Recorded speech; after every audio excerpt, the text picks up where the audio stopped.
All right. I think this is working. Thank you, Scott. And listen, I'm a little hoarse right now. And the reason why I'm hoarse is because our Central High School had a game 2 nights ago against University Academy. And University Academy, they have this young man that's probably averaging about 32, 33 points a game. And it was a big game. University Academy only lost 1 game. And Central, I think they've lost 6 during the season. And just a real tight game throughout.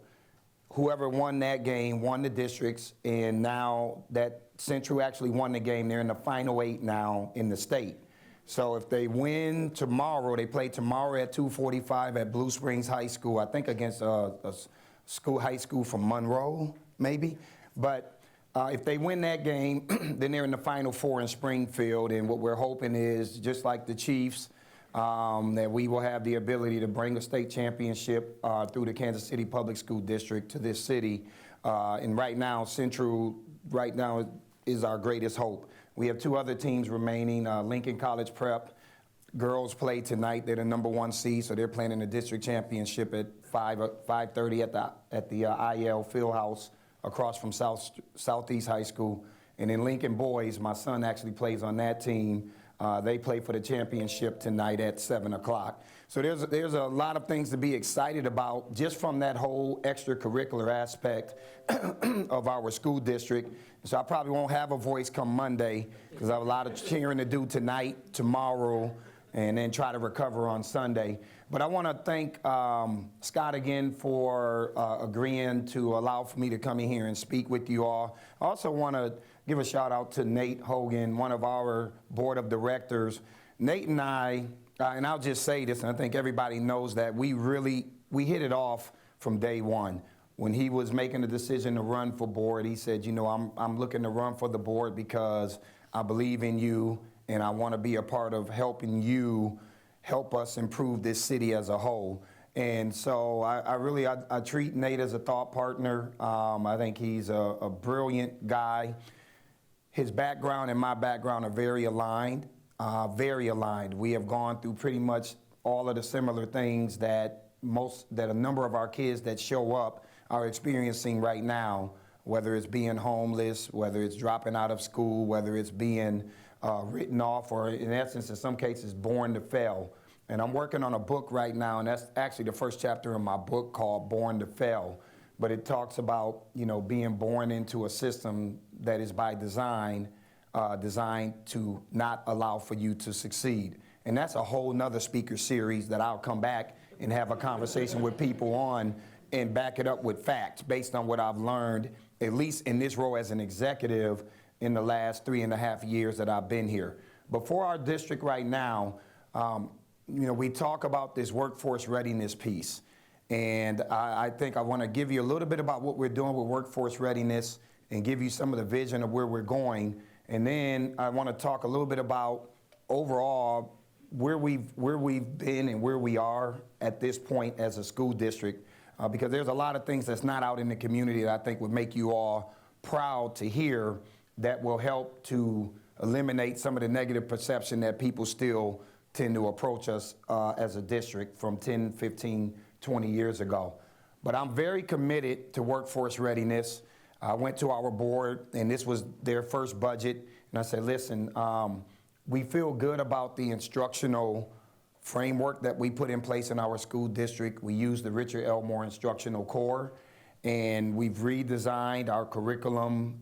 It is now more standards-based. When I got here, it was focused on routines and procedures. So what the Council for Great City Schools said was, no matter how hard your teachers work, because of the way that the curriculum is written, you're not going to get the results that you expect. You have to completely rewrite your curriculum, and you need to make sure that it's aligned to the Missouri Learning Standards. And we did that, and then we redesigned professional development. My first summer here, and when I'm speaking to you, I'm only speaking from 2016 when I got here to now. So I'm not interested in talking about what happened before I came. I've been here long enough that we're going to measure the progress of this school district based on my body of work as a superintendent. And when my first summer I was here, we probably had less than 100 teachers show up to different professional development options. Our second summer, we redesigned professional development, started bringing in folks nationally, some local folks, and we ended up having 525 people or so show up for that summer institute.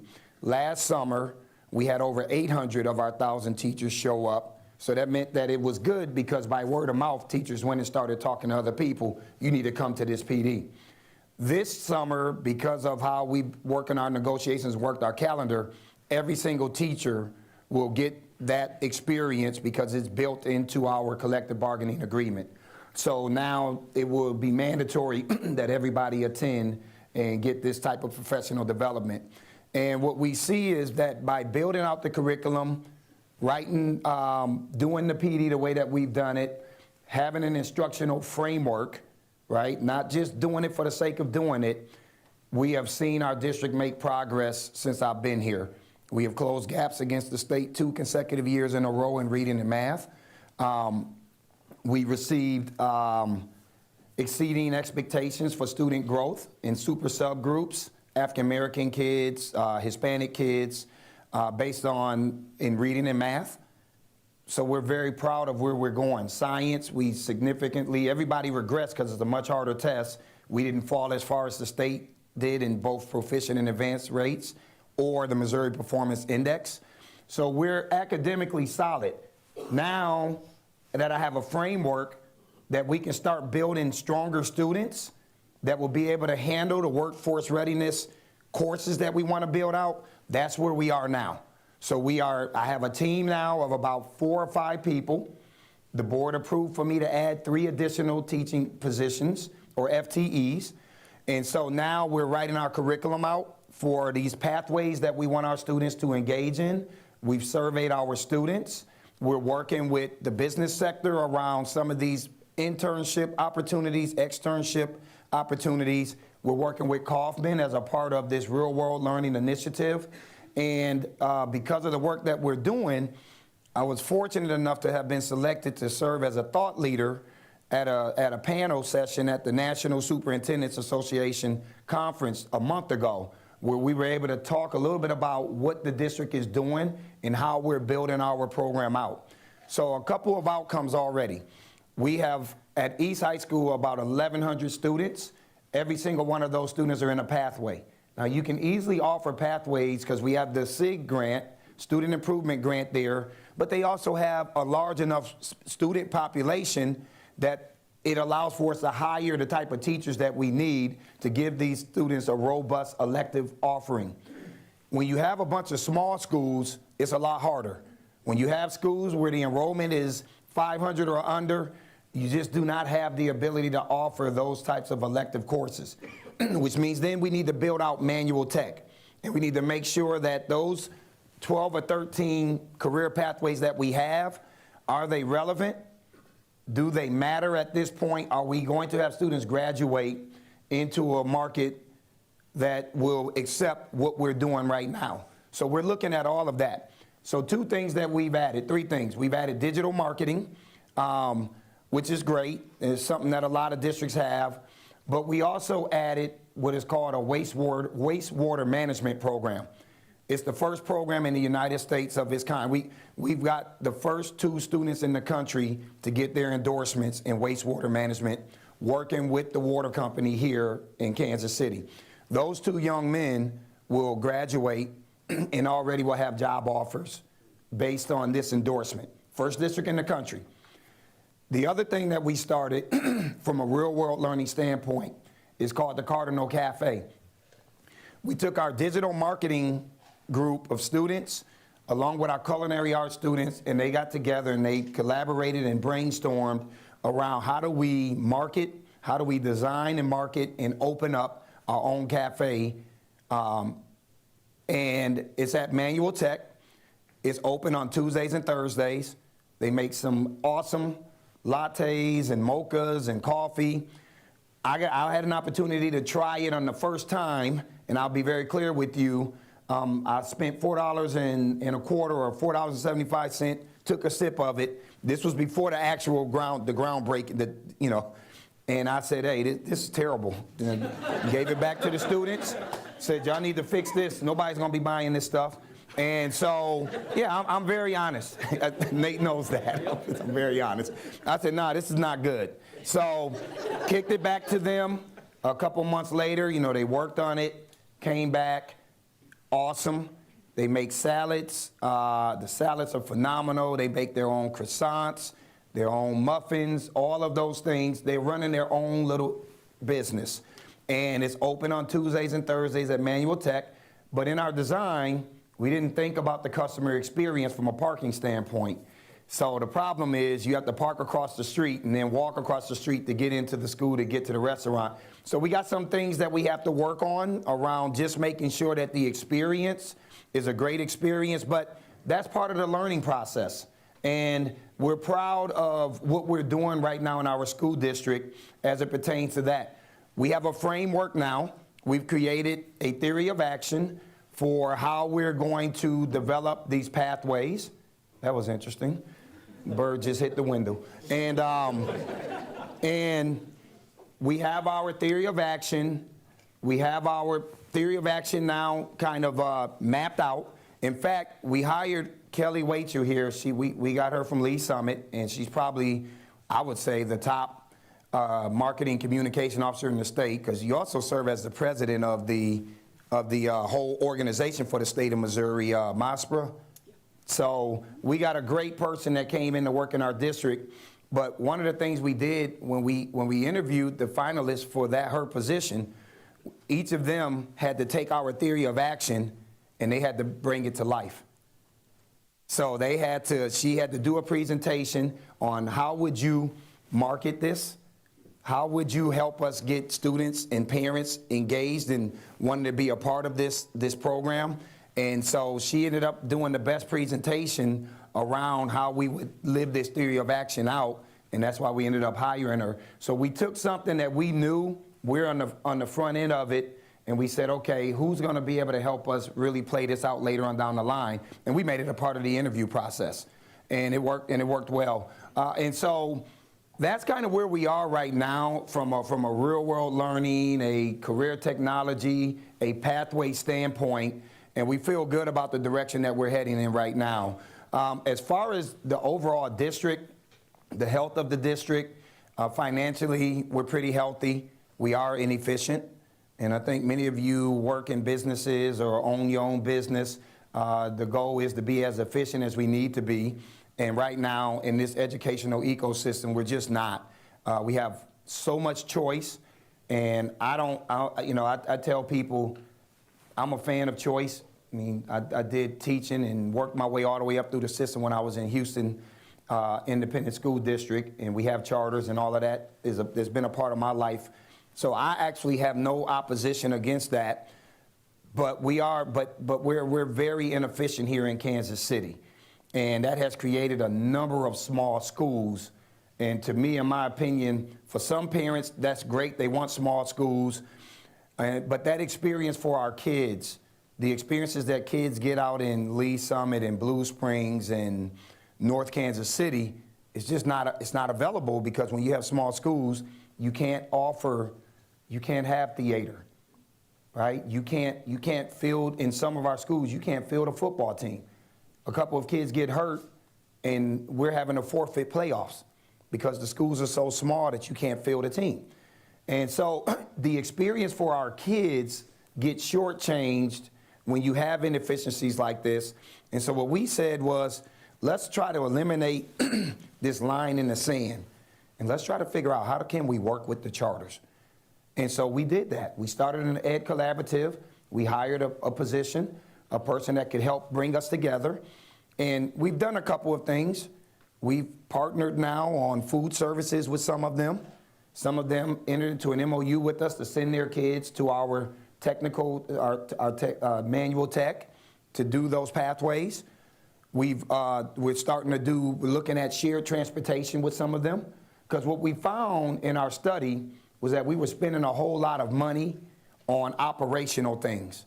And that was taken away from what we could offer students in our schools because we're having to spend a lot more money on transportation, food services, custodial services, running the building, so electricity and all of that.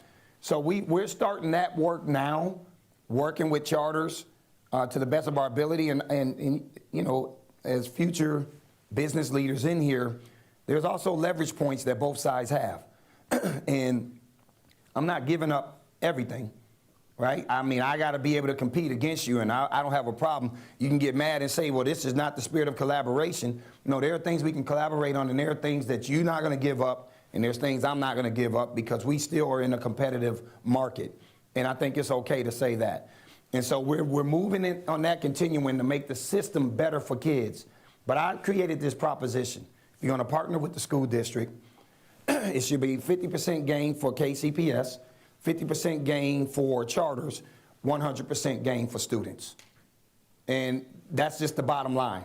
And if it's not, that it doesn't meet those criteria, it's not something that I'm going to bring to our board if it requires a board vote. And that's just the way that I operate. And so we moved on that. Graduation rates, 68% when I started. We're at about 71, almost 72 now. Our system is finally starting to work.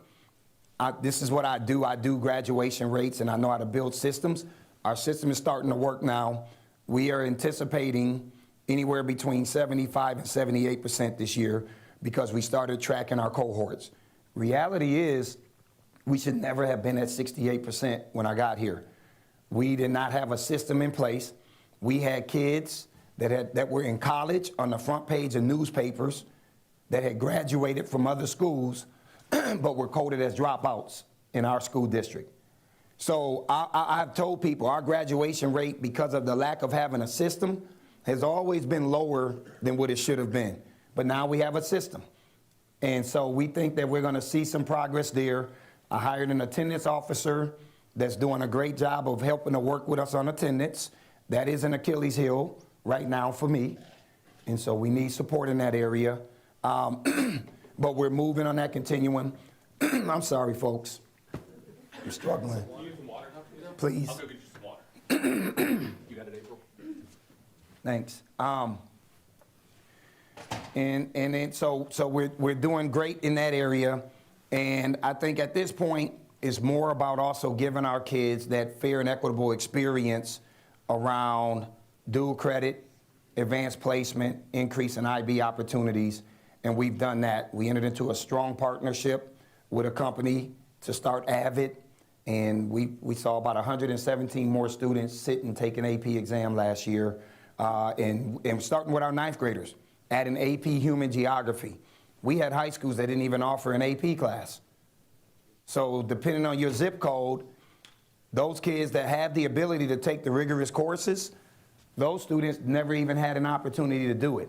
So when we talk about inequities that we've created, like this has nothing to do with charters, this is just decisions that we made as leaders, that it's okay for Central High School to not have a single AP class for students.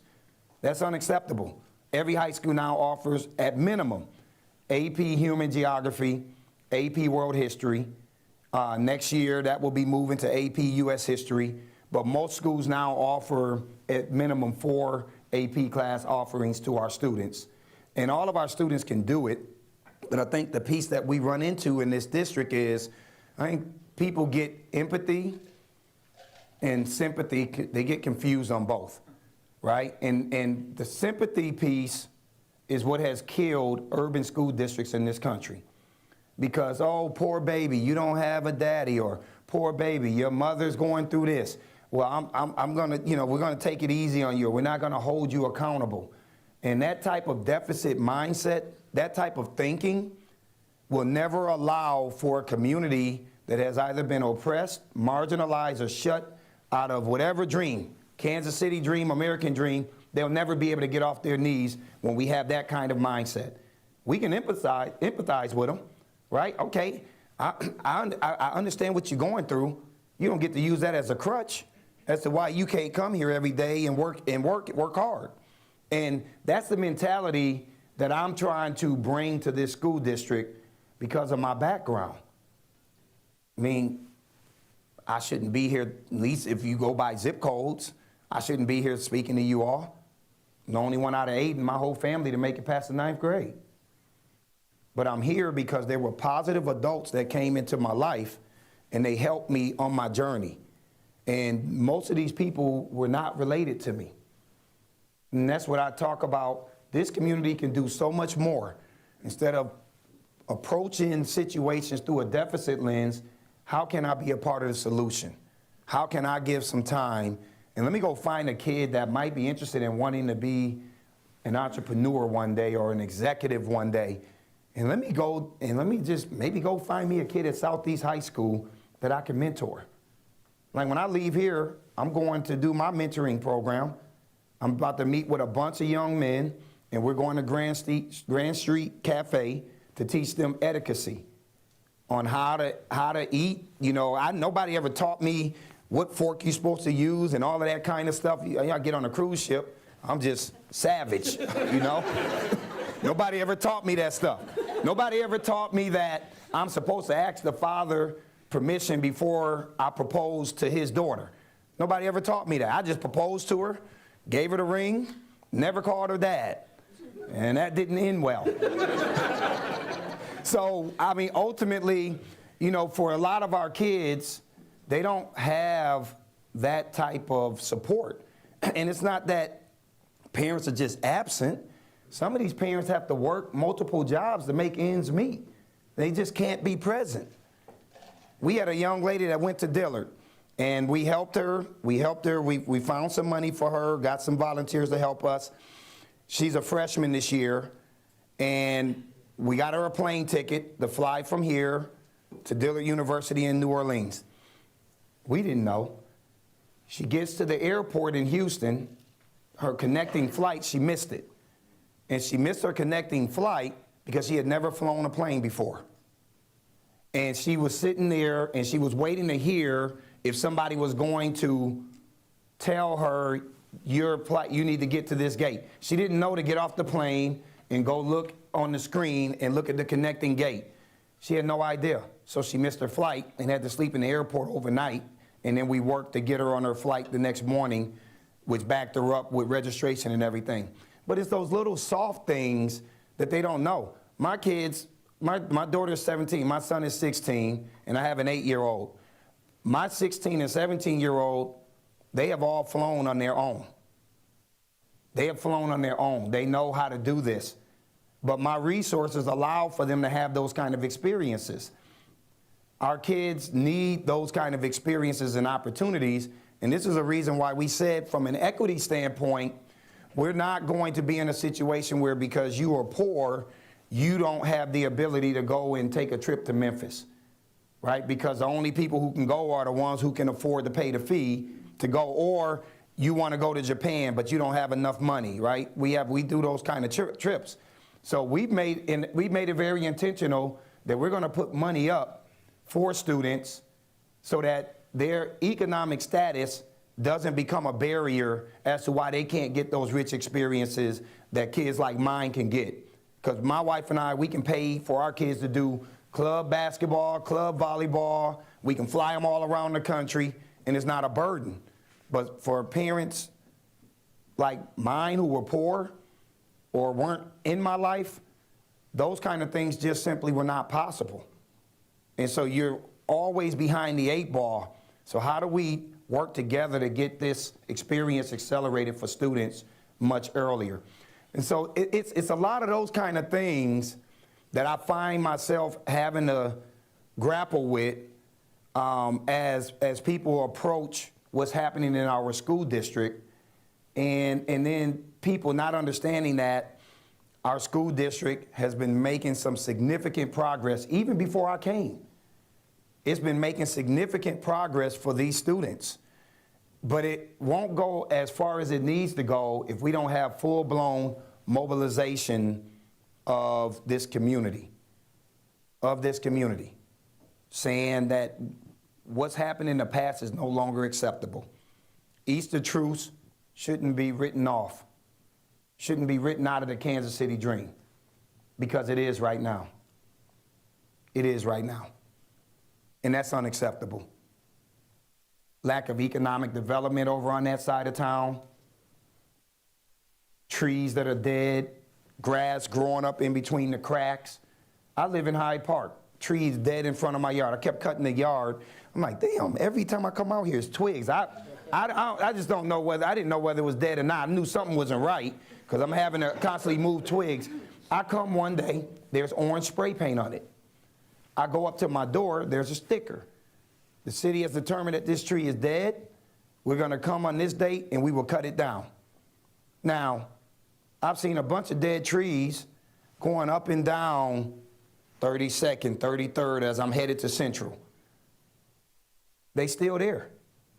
So, you know, the inequities continue to persist, but because I live in Hyde Park, that's not something that, and I told the mayor about this, both mayors. Like that's, you know, if we're gonna be mayor, we gotta be mayor of all, not just certain communities because those people have the biggest voice. And so these are the things that I'm grappling with with the power that I have, right? And I have a lot of it. I realize that I have a lot of power and influence. I can get in the ears of who's who in this city. And if I sit here and say it's okay that I've made it, and I ought to be happy that I'm making this salary and that I get to have this access to people, then I have failed everybody. Because we also know that there are a lot of people that are intentionally shut out, and how do I leverage my power and influence to make Kansas City a great city as a whole, not just for some. And so I'm thankful that I had an opportunity to talk to you all, and this is where you ask me questions. If you don't want to hear the truth, don't ask it, because you're going to get the truth. Thank you, Dr. Bedell.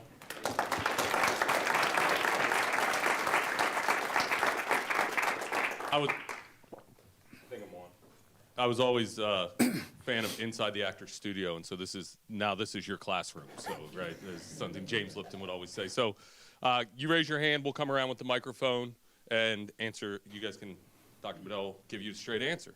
So we have another school leader over here. Awesome. Hi. Well, first, I just want to say thanks for coming and making time and to speak with us. It's been great. So my name is Brian. I'm the head of school, or private school, on the Kansas side.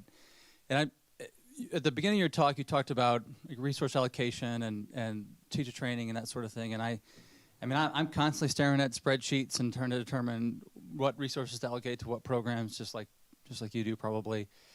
And one of the things that's interesting about education is, and you mentioned the dynamic workplace, and you're constantly assessing programs. One of the things that's tough, I think, is as you do those assessments, is like, I don't know if teacher retraining is the right thing, but making sure that you have people that know what to do when you create a new program. And with what it sounds like you're doing, there's a lot of dynamic things happening. And so so my first question is, how are you making sure that you have people trained in order to make those programs a reality, especially on a regular basis, and especially if you're having to change them, over and over, because that's a real challenge to make sure that you have the right people in the right place. It is. I was just talking to the dean of your program a few minutes ago, and I said probably the most difficult thing that I deal with as CEO of this school district is training people. And when you start doing good work, everybody comes to start picking them off. That's actually what's happening right now. A number of people that we have lost, we're losing to promotions to other school districts or other entities. I have always taken this approach that I'm not interested in having a whole bunch of vendors tell us how to do our jobs. So what I try to do, and when I started in the district, that was something that was pretty prevalent. We just had a whole bunch of different programs in the district that wasn't aligned to a strategic plan, and everybody's just tripping, people just falling over people's feet, so you're not getting anything done. And ultimately then when these initiatives fail, ultimately it's the district's fault, and when they succeed, then it's the people who came up with the idea it's because we came up with the idea, we made the investment. So what I said was, we have to build our internal capacity from a human capital standpoint. We're going to take our people, so I'll give you the example of this CTE redesign. Our people on that team have been to multiple school districts around the country. I even took a trip with my deputy superintendent and that team, and we visited Fort Bend ISD outside of Houston, and we visited Aldine ISD, and we looked at what they had done with their redesign of their programs and brought ideals back. What I told my director is, we're giving you all of these resources, we're giving you all of this support, we're building the capacity in you to be able to see this through as you work with your team.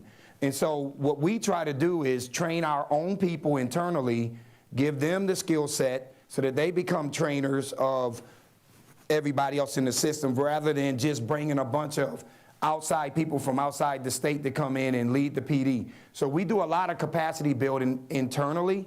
The hard part is, as I said, how do I keep them long term when they're doing such good work and they're moving on to become principals or moving on to be executive directors in other systems. I've been here 3.5 years. We've already produced 2 people that's left the system that are now superintendents. I had another one. He's been a finalist for 3 openings recently. And so people are calling and they're asking, you know, around that human capital piece. I don't know if I answered that, but. No, yeah, it's Okay. it's a struggle for sure. No, it is a struggle.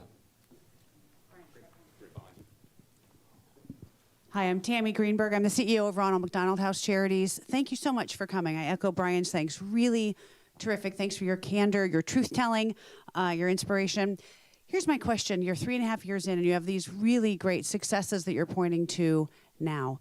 3.5 years ago, I get that we're not going to talk about what happened before. I'm guessing you encountered a lot of eye-rolling, people who thought you were going to be a short-timer. You inherited a position that had been a revolving door. So 3.5 years ago, what are some things that you did to get people to align with your vision, to trust you, to kind of come along?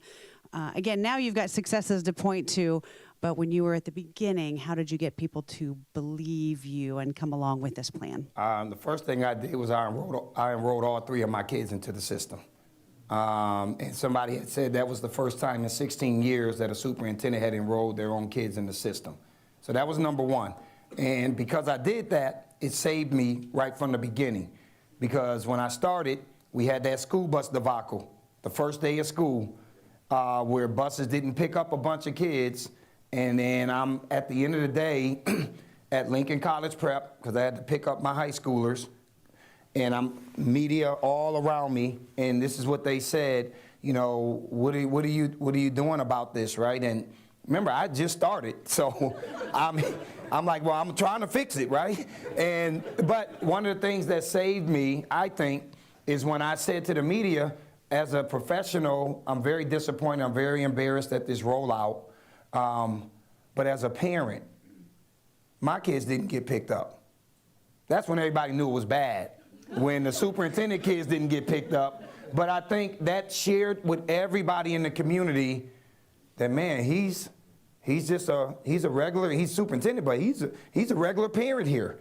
He getting the same thing we getting. So ultimately, it allowed for me to instantly get quick wins in the city. And when we built our strategic plan, I'll be very clear, I came in here with, I already know what we're going to do in this strategic plan. Now, so we brought in a ton of people from the community to help us build that strategic plan. They're working in groups, and I'm going from table to table, you know, trying to lobby, like, I don't think we need that. What do you think about this? And they're like, nah, this is what, nope, this is what we want as a community. So the strategic plan, I got some things, but there were things in there that I didn't get, because the strategic plan was a community-driven plan, where the community said, if we do these things, we think we'll have a better system. So I had to listen to that. And what happened in that strategic plan is now, I mean, we're realizing it. We got so many positive things that I can point to just around growth in our system, just because we have adhered to that strategic plan. It's only a 39-page document, 101-page addendum, right? So if you really want to, learn the process of how to build out a strategic plan, just go look at our addendum. It walks you through everything that we did to get to that 39-page product. And it's a polished document. And other superintendents around the country, they're looking at my strategic plan, our strategic plan. When I was in San Diego 3 weeks ago, New superintendent said, hey, you Dr. Bedell? I said, yeah, man, nice to meet you. Hey, he said, I really want to pick your head. I'm looking at your strategic plan, and I want to do something like that for my new system. And I said, well, you better involve the community, and you better be ready to lose, because there's going to be some things you're going to want that you're not getting. So I, try to educate these younger people coming up. But that really helped out the community process. And I will tell you the other thing that helped out was, honestly, telling people that, I had other options to come here. I don't have to have this job. We talk about this all the time. It's not about being arrogant. What I mean by that is I'm not compromising my values and beliefs. I'm not going to sell these kids out for politicians. I'm not going to sell these kids out for adults. I'm going to be a martyr for these kids. When I interviewed her, I said, if you're not willing to be a martyr for these kids, you can't work for me. Period. And because at the end of the day, we can always get jobs. I can get a job even if I have to go back and teach. I'm going to have a job. And teaching is far more than I ever thought I would do in life anyhow, based on how I started, based on what I was told. So, and that's probably was the happiest that I've been in my job, in my journey, was when I was a teacher. I loved it. I absolutely loved it. So I try to teach now. I coach little girls in basketball. We went 7-0 this season at the Linwood Y. 7-0. And we played them up, third graders, and we played up against fourth and fifth graders. So I still love, to do that stuff. But those were some of the things that I would say has really allowed for people to feel that this guy really cares. He's authentic. I'm not afraid to go into the worst neighborhoods. I do unannounced school visits. I don't have cops or security with me. I go by myself. I will go out I will go in the hood and I will play ball out on the court and give business. And that has also given me a lot of street credibility because I play basketball, out in the community. But I also know that I have the knowledge and the body of work to do this job at a high level. And I expect that and demand that out of people who work with me, or, you just won't be around. It's just that simple. We're back here. Good morning.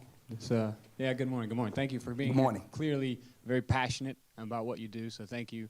I woke up and I remembered we were on our Teams Zoom meeting last night, and I asked everybody's going to the speaker series, right? Because it's going to be a good one. I can relate very closely. I grew up in the city of Chicago public school system, and tough. It was rough.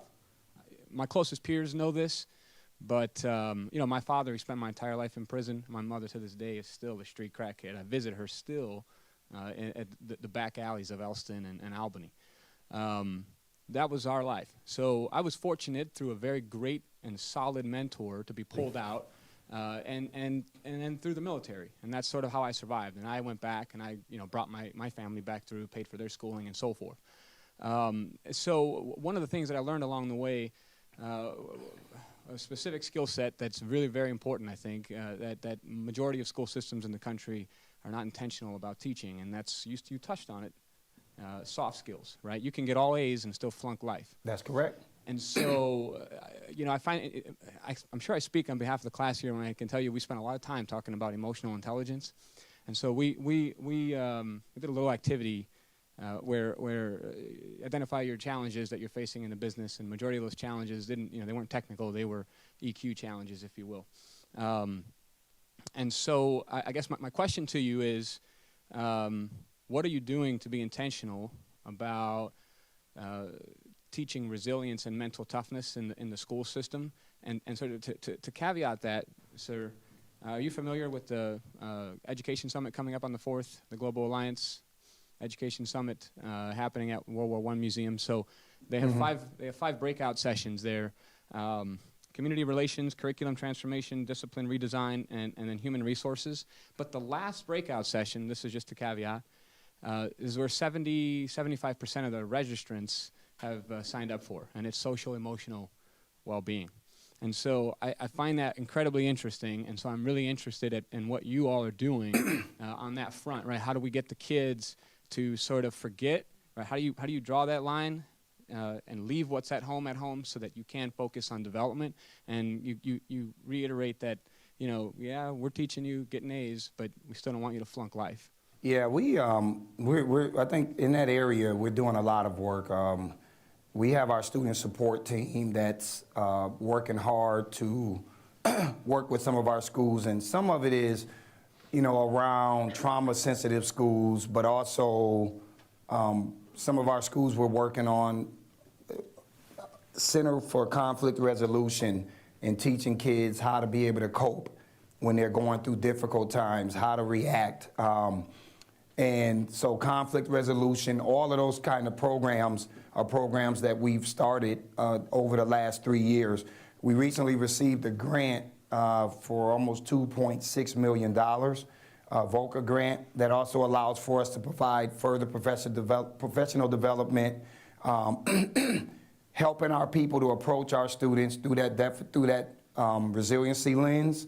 So our team is building that out right now as we speak. But to be very clear with you, I have personally gone to the majority of our schools and done a presentation speaking to students about the soft skill piece, the life development aspect of it, and sharing with students how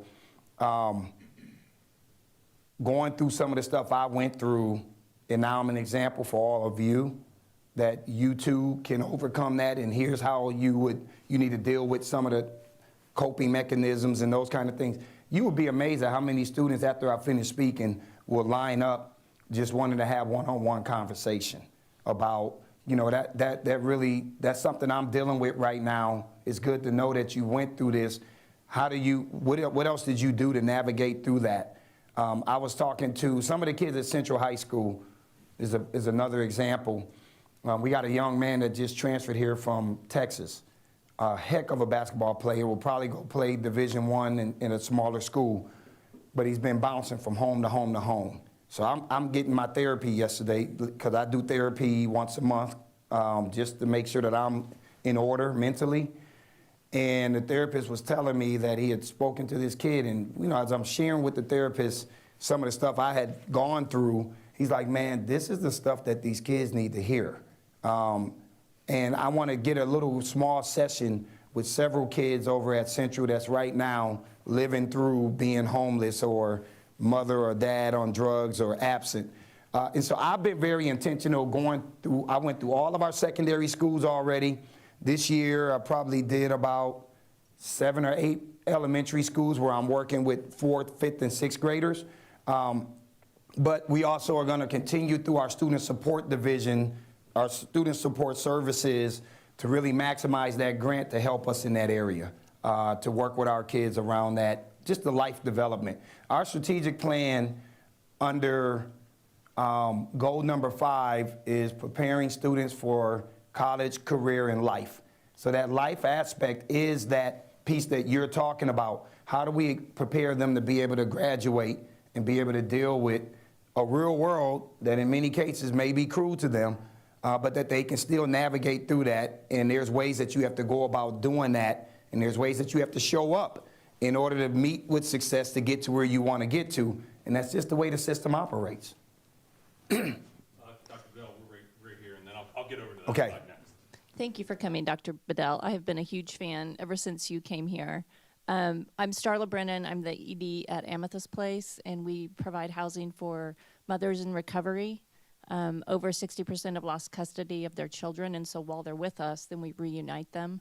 And I'm glad you brought up parents, because I think that we put so much on schools and expect them to raise these brilliant children and get them to graduation, and those kids can go home and have so much of this derailed because of their home life, because of homelessness and drug addiction and alcohol addiction.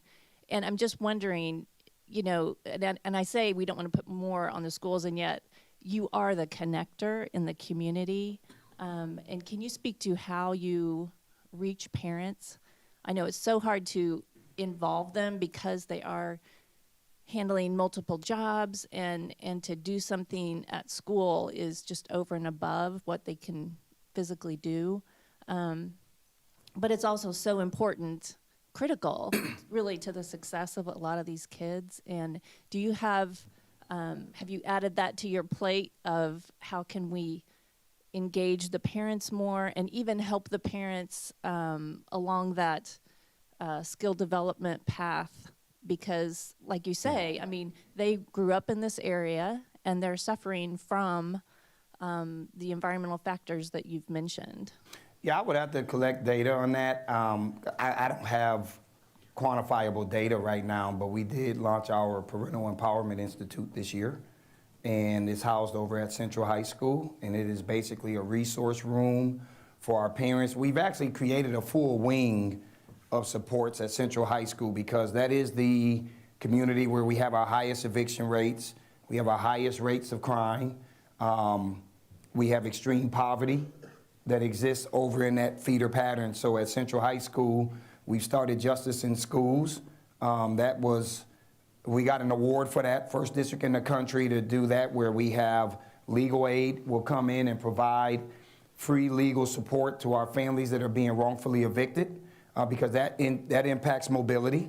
So now that has helped us to create some level of stability and protection for our families. We have started the Parental Empowerment Institute, and we have hired personnel that specifically focuses on parental involvement. 2 people that are under Kelly's team, and they're doing a phenomenal job of doing the community outreach, working with parents. Our district advisory committee for parents has grown since I've been here. We also have a student district advisory committee where we're teaching students how to advocate for things that they want. And those ladies lead all of that, and so they get our rooms packed when we're going out and we're working on educating our community around things that's going on in the district, talking to our parents around how they can help. But I also talked with a group yesterday where I'm looking at wanting to figure out a better onboarding experience, not just for our students, but for parents. I think we've done a great job of doing onboarding for educators who come in. We got a fine onboarding system. But when parents register, we still do some things that are antiquated. So for instance, we know that Tyler is our enterprise system that we utilize for grades, attendance, and even a way that we can communicate to parents. We don't leverage it to the extent that we need to. We'll bring parents in, they'll register, we'll give them a piece of paper that tells them how to go and log on and how to access it. What we need to be doing is, before you can leave our building, there are going to be stations that you have to go to, and by the time you walk out on your cell phone, every single app that you need is already there for you to be able to click on it, and you can go right into seeing how your kids are doing. We have a Safe app now for school buses. So getting that downloaded, so for those people whose kids are on a school bus route, when it's freezing outside, don't put them out there at the time they're supposed to go out there. If the buses are running 20 minutes behind, keep them in the house, and then as the bus approaches, you see it on your phone. So it's those little things that we have to do as a district, I think, to become more just polished and organized in those areas to improve the experience for our parents, but to also let them know we want you to be active participants in the lives of your kids. And there's a lot of research. In my dissertation, there's research that specifically speaks to why parents are disengaged. In many cases, it's because they had a terrible experience with the system themselves, and they see it as that same old system. And so we have to do some re-education of our parents as a whole. And so those are the conversations that we're having, and I met with my IT team about that yesterday. So unfortunately, I love the conversation. This will end up probably having to be our last question because we have class at 9. Matt? So again, thank you, just to mirror my colleagues, for being here. This has been a really inspiring conversation. To shift gears a little bit, I kind of want to talk a little bit about one of the challenges that I've seen, and that's in technology and kind of data fluency.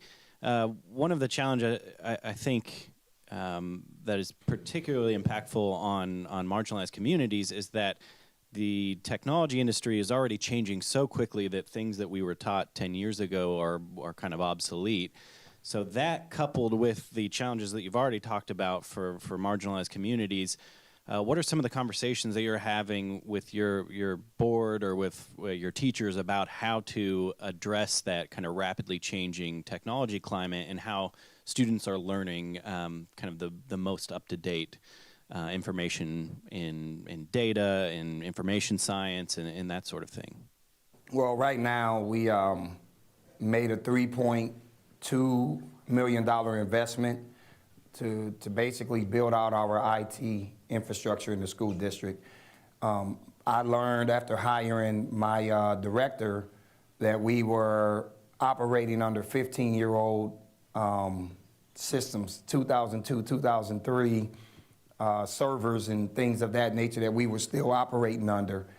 We've gone in and we've changed all of that. You know, we've changed out access points. We've put, you know, we worked on an initiative with Sprint to do hotspots for all of our families with our high school students that can't afford to have internet access at home. So if you're in our school system, you will be able to have internet access that's renewed every single month at no cost so that you can utilize your laptops at home to do your homework. But as far as our teachers are concerned, we've done a lot around our digital learning division, which is also a part of our IT department, where we have a badge system that teachers have to go through.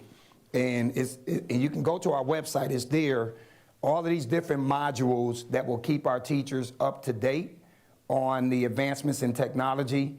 How do you utilize technology, given the fact that we are a one-to-one school district, to help support, but not, it can't overtake the teacher, right? So, so we have all of that put in place now where teachers are going in, they're earning their badges and their credentials, and at the end of completing that, we give them a stipend.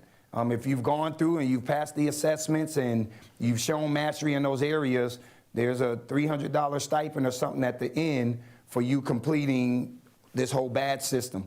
So we have been very intentional in wanting to try to keep our teachers as modern as possible, but then our team will go in and they will go and work directly with teachers that need support in those areas. So we feel like what we're building out now from an IT infrastructure standpoint will keep us modern and also help us pivot a lot faster with the market as it continues to change on us. Just help me thank Dr. Bedell for his time. Just have to say to Gus back here, we go back. I told him, man, I feel like I just met him yesterday and it's already been almost 4 years. But I remember Gus telling me when we came to do some recruiting here, he was like, you know, it's the first time I think we've seen KCPS, and you had been here how long? At that point, about 16 years. That we had even come here to try to recruit in our own backyard for people to work in our system. So You now have a lot of our principals, too. yeah, we do. So I do want to thank you, and Julie, of course, good to see you. So thanks, appreciate it. Well, some of you have class, some of you don't. We will let Dr. Bedell get on with the rest of his day and his mentoring. I also don't know which fork to use still, so I'll grab him after. So thank you again, and thank you everybody for being here today.